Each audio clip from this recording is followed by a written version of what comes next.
Hello, gorgeous. You're listening to the Girlfriend's Guide to Starting Over.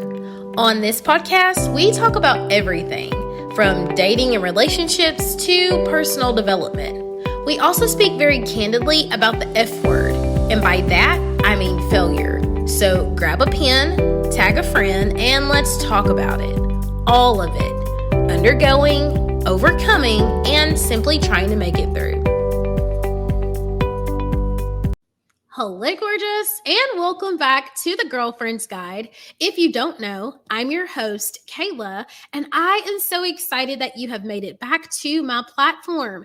If you've been rocking with me over the last couple of weeks, you will know that we have been talking all about finding your voice, overcoming people pleasing, and walking in our power. And y'all, I have been bringing the heat, and clearly you all have been loving it. So in today's video or in today's podcast episode, I do so many things online. It's wild. In today's episode, we're going to talk a little bit about why you may be a people pleaser. So hang on tight, okay? So this week I put out a poll on my socials and I asked, how much do you know about people pleasing? And then I had some options. One of them was, I'm a recovering people pleaser. It's a daily journey.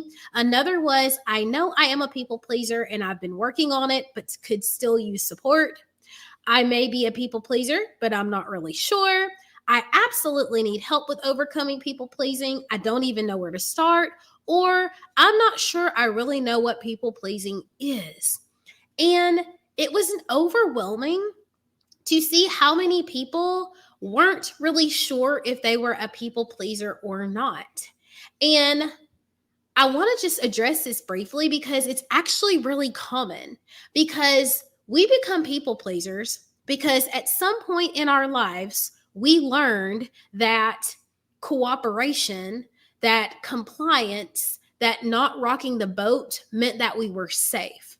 So know that people pleasing is typically a trauma response. In childhood, it might mean that your parents or your caretakers had really high expectations, or their reactions were inconsistent, or perhaps you were in a relationship, or you were in a friendship or partnership, or even had a supervisor where the expectation was super high. And so you learn to comply, to cooperate, to conform in order to stay out of hot water with this person, or in order to, in some form or fashion, ensure a safe response from them. And so that is where people pleasing is birthed from. And if you're like, Kayla, I don't really know that, I can't pinpoint where that happened, listen to some of these suggestions, or listen to some of these options or reasons and tap in if you can relate. Some people are people pleasers because they were only shown attention when they achieved something, whether that was in sports or whether that was in academics or whether that was something they were creating.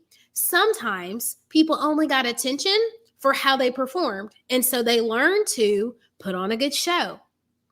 Some people were taught that they needed to do something for other people in order to feel loved or validated. So only if I was achieving really good grades, only if I was making the best home cooked meal, only if I was doing something extraordinary could I earn your love, your affection, your validation, right?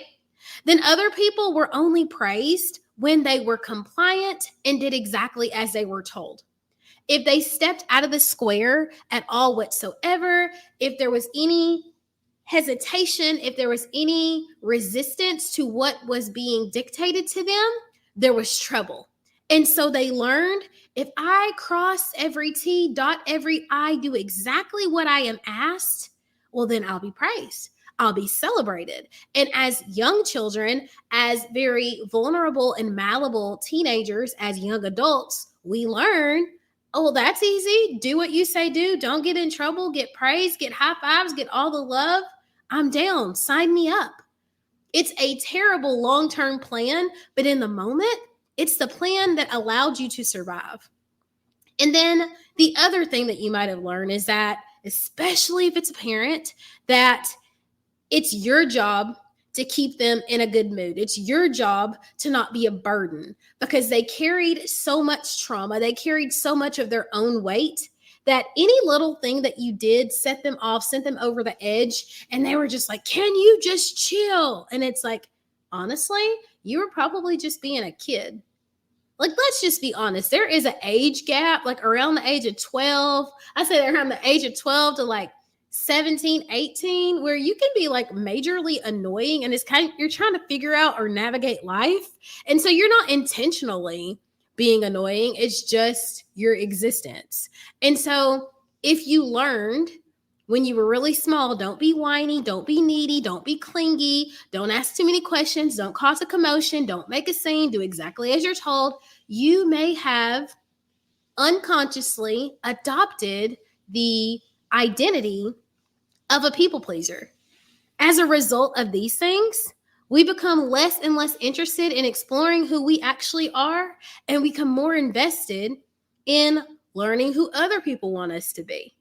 And that leads us to make very dangerous and often very harmful decisions in our friendships, in our relationships, in the careers that we choose, and in the decisions that we make, because we are afraid of what might happen if we don't cooperate. So if you're not sure if you're a people pleaser, or if you're not sure where the behavior came from, hopefully this podcast episode has given you some insight. Tune in with me, okay? Come hang out with me on socials next week on Wednesday.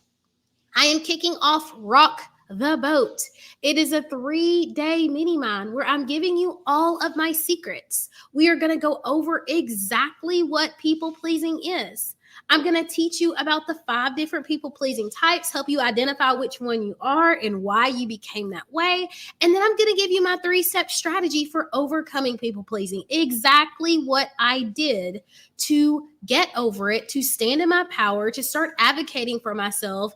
And it was life-changing. And you can do it too. I'm going to put the link in the show notes, or you can just DM Overcomer on any of my socials. All the links are also in my show notes, and I will get you the link, guys. It is so worth it. What's it worth it to you to go from burnout to boss? I want to help you. I love you. I want the best for you, and I cannot wait to chat with you in the next one. Bye, girl.